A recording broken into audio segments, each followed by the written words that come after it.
The dogs in the street know that politicians will listen to their donors over democracy and the rule of law, the way both money that is available for all to see and dark cash are undermining the very framework of a civilized society, as voters are supposed to be the arbiters of the success or failure of a particular political party's time in government.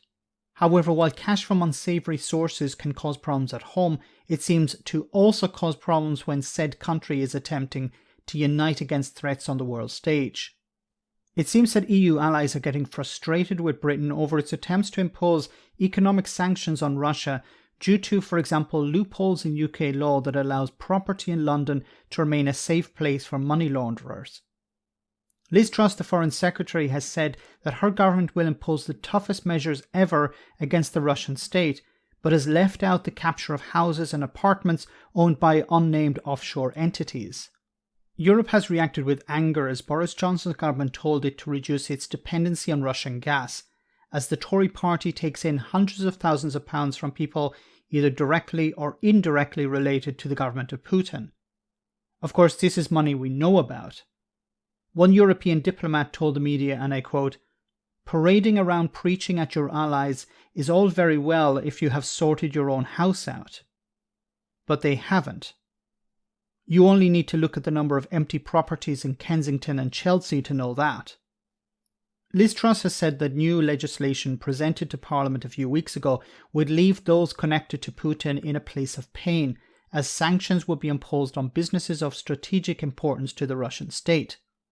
But Transparency International, a non-government organisation, has recorded in excess of 85,000 properties in the UK that are owned by anonymous individuals or entities registered abroad.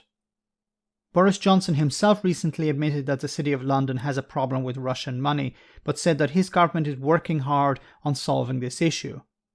He told the BBC, and I quote, "We are making sure that we open up the Russian doll of property ownership, of company ownership, in London and see who's behind everything. And we've got to do it, and we've got to hit very hard." Promises to create a database on this date back to 2016 and 2019, but nothing has yet been done. Britain is one of the top hiding places for Russian multimillionaires and billionaires looking to hide their wealth. It is believed that about £1.5 billion in property is owned by Russians, some of whom have connections to Putin. So why are the Tories not doing more to deal with this problem? There are two issues here. For these loopholes allow not just Russians but other foreign entities to take advantage of the situation, so it'd be difficult to single out Russians. The second, of course, is corruption. Harming Russians and others who donate to the Conservative Party would of course cut off this flow of cash, something the party would not like to see happen. Money in politics is harming democracy, and until we root it out, it will allow unsavoury figures to get away with all types of crimes. Corruption like this undermines the state at home and undermines international attempts to deal with criminality or dictatorships abroad, and the unity that is required to deal with events like the current one that is taking place.